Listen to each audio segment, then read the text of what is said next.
Assalamu alaikum class. Hopefully you all doing fine. Today we will be discussing the module on corporate social responsibility and business ethics. As we have done in recent lectures, that we are focusing on some important aspects of the module on the online sessions. Of course, we uh, have gone through in detail in many of our recent lectures on the topic. But then idea is to re-grab some of the essence of this topic and look at what this phenomena holds for company, why it is becoming important, how to explain it, what are the various facets of it, and how it relates to the general discussion of business performance and business ethics as well.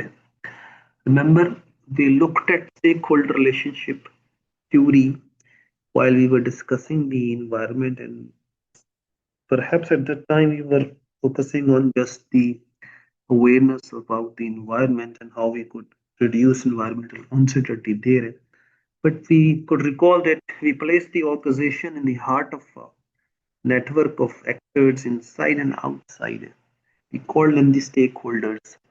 A community, as you could see, which is civil society around us, is classified as one of the major stakeholders. Why? Because it has a certain interest in your business activity. So it calls for managers to always look and be careful about their actions or the behaviors so that it does not create any harm to the society, the community. Rather, the corporate social responsibility notion is to uh, conduct those activities, operations, processes, or be careful so that you will not only be able to harm the society but also to take care of the welfare of the society. Most probably, people believe that corporate social responsibility is the domain of this non-profit world. It is not the case. Rather, it's a profound focus on giant bigger corporates. That's why the word corporate is written to this.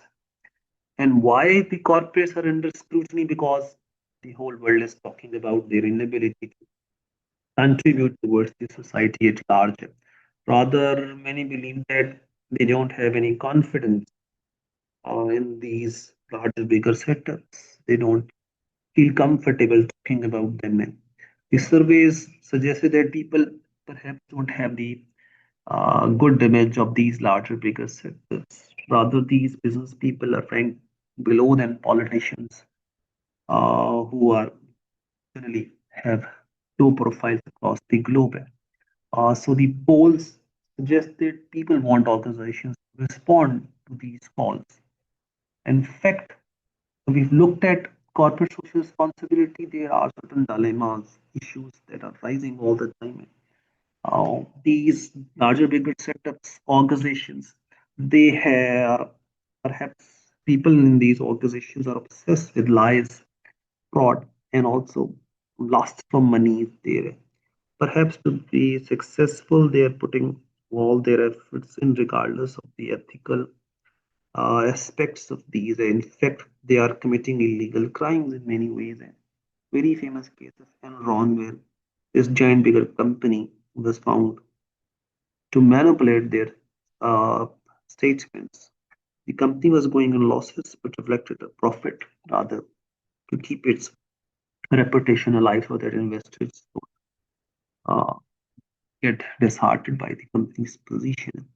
And I opened the debate that many of the top managers, especially CEOs, they are not kept responsible for their calls for a greater scrutiny so that people should be judged and scrutinized based on their actions.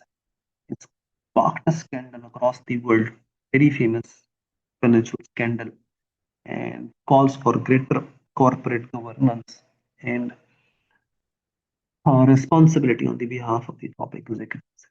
The debate goes on in the social responsibility world, what company could do so that it keeps itself as a good corporate citizen. Uh, Many food companies been using a lot of material which may not be healthy, like McDonald's has been criticized for making food unhealthy. is supersize me specifically is been blamed for more calories, more fat, and perhaps is a source of obesity in many. So, what they should do to be a good corporate citizen, at least, they should inform people what is there in the food, label it, present it into the product specification so that people should be aware of consequences of eating that food. And therefore, in many cases, the people have put this company into scrutiny by going into court cases and have won the court cases because the company was not presenting the disclaimers, disclosure of the information regarding their products. And therefore, many people believe that McDonald's could have been more socially responsible by at least publishing their raw material or the inside a product. So, social responsibility is a big frame. It's not a small idea. Especially, we will be bringing in the debate of the natural environment, especially the environment around us in terms of water, soil, and air. And we've seen that many corporates are blamed for polluting these. So therefore, the natural environment is another one, which is also with corporate social responsibility. Of course, we now have the bigger debate of the United Nations Development Goals, and where environment has one of the major goals. They have sustainability in terms of the natural resources. If you look at the definitions of corporate social responsibility, you see it is place a sense of obligation to larger organizations, setups, so that they keep into mind what actions they are doing in terms of harming society or taking care of it. It places great emphasis on the welfare of the society. You look at other definitions, you could see it's not only focusing on stockholders, but also focusing on the importance of the stakeholders. Requires managers to consider or rather reconsider his acts in terms of the social system, also in terms of the ecosystem. So therefore, the ecosystem debate is there. There is a delicate balance between business profit and also the natural environment is there. People have conflicting views about it. Some people believe that social responsibility is no good because for profit maximization, this is called the pure capitalist approach. We call it the classical view. Whereas many now believe that organizations are now a socio-economic entity and therefore should also take care of the stakeholders, but also take care of the welfare of the society. So there are two conflicting views that are available to this end. Let's have a look at how to look at the corporate social responsibility. We have the Carroll's pyramid model. We call it the Carroll's pyramid. You could see that corporate social responsibility has four important stages. The first one is organization needs to be profitable, be economically good. But once they do anything, they need to obey the law. So they need to follow the legal responsibilities. And once they do this, they need to be ethical as well, because not everything is covered by the law. So the general society's right versus wrong debate comes into play. They need to be good ethically as well. Finally, but not the least, they need to be proactively taking care of the social ills and be a good corporate citizen by taking initiative and planning the social cause activities uh, well before the time. To not only be reacting and responding to social calls, but also to be initiators of that. So, a true corporate citizen is someone who shows the discretionary responsibility alongside the economic, legal, and ethical responsibility as far as Carroll's model is concerned. The Carroll model calls for not only the obstructionist strategy, but also the proactive strategy of complying to social causes. And many organizations are doing that. So there are a lot of arguments against and in favor of that. One of the major arguments against social responsibility is the capitalist view. They do not want to lose your profits.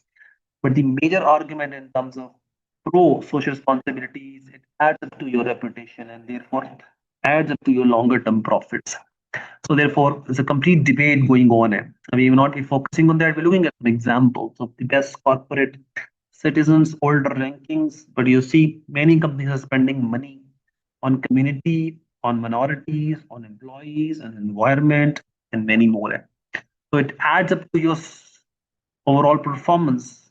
That's perhaps one of the latest links we found in many companies and many studies that reflected that organizations who are spending on social responsibility tend to add this to their reputation, and therefore longer term the sales rises. But also it motivates their employees a lot, and therefore they tend to have engaged employees as compared to the past. Let's quickly focus our debate on um, we change our focus on debate on the natural environment. So a new phenomenon is emerging which is called the greening of management. This is basically the focus of management on the natural environment. Why? Because um, climate change and effect of climate change is all across us. We have seen the rise of the global warming, but also the rise of the tsunamis, where environment is absolutely not under the control of any. Rather, we're facing severe shortage of rains, but also excessive storms, more ice, less ice. Therefore, there's a complete debate that is going on. And the global environment problems, therefore, are very common in today's world. And it calls for managers to focus on their actions where they should not be polluting the environment. Air, water, and soil pollution from toxic waste, toxic gases is therefore under scrutiny. Many countries have gone through regulations and focusing on reducing these influences on the natural environment. They want to reduce global warming from greenhouse gas emissions. Ideas also is to conserve and sustain natural resources. UNDP goals on sustainability are very much out there.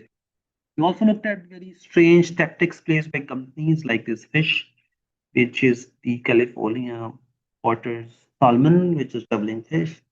A company poured up toxic waste on the river, and there is a lot of changes in genetics of the fish. If you see this fish has four eyes, two on either side, which has created a lot of issue with with the fish. Although the poster that was placed by the company suggested that they have helped the fish, which is perhaps was a strategy to elude the upcoming issue. The company uh, advocated that they have helped the fish, but once the researchers jumped into and the scientists clearly investigated the whole process, they found that the fish life was shortened as before, and the fish was facing a lot of issue because of the change in genetics, because of the chemical poured into the waters. So this is not social responsibility. This is rather a bluff or a misguided poster by a company, which is companies many around us tend to do that. They portray this is to be social responsibility, which is exactly not the case. Finally, we jumping into the domain of ethics. Ethics perhaps is the guiding principle that has guided this corporate social responsibility domain as well. It is the journal science of right versus the wrong. And business ethics, therefore, is a subdomain out of this.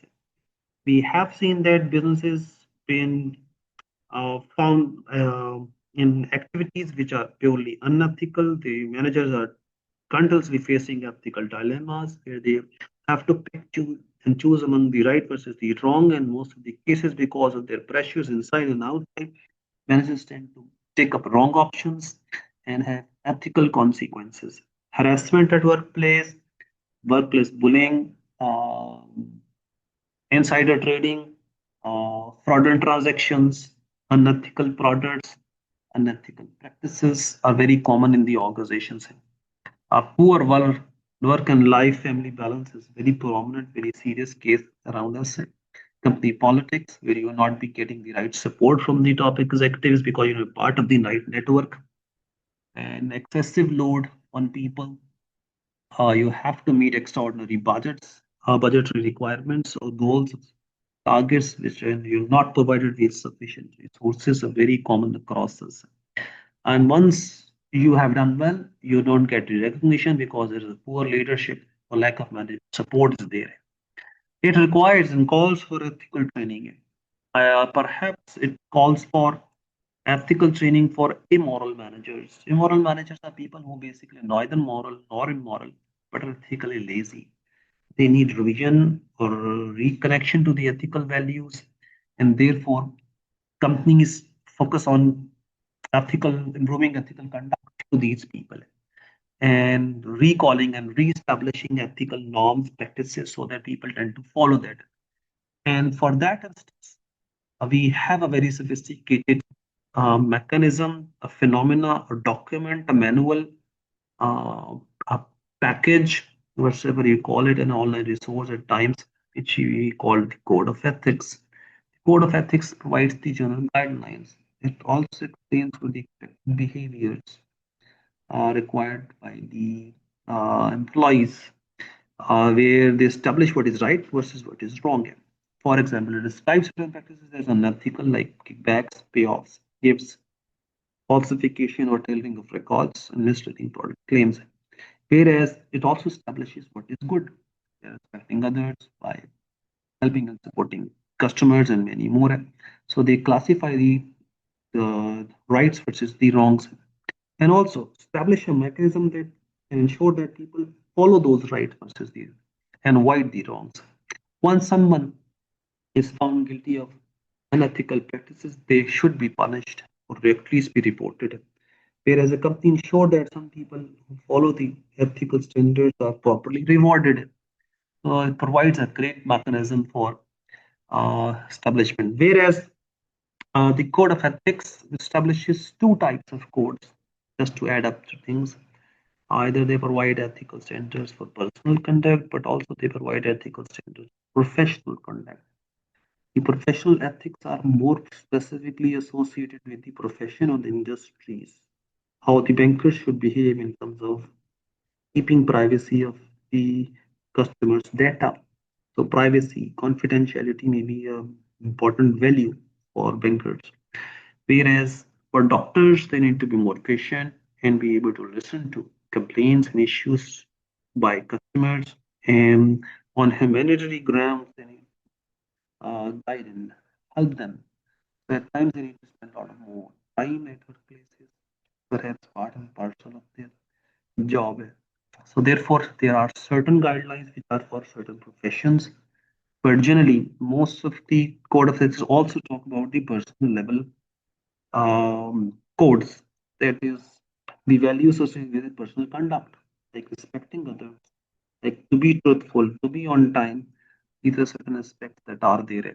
I think code of ethics are one of the first few documents that our employees provided in a kit uh, in the orientation phases so that he clearly knows what is expected out of him during his stay at that particular organization. Many top notch banks in Pakistan, multinational corporations, they have very sophisticated code of ethics that are available. I hope this has enriched your knowledge in terms of the concept of corporate concept. Also, its linkages with the business ethics. And I hope it could have reinstated some of the important concepts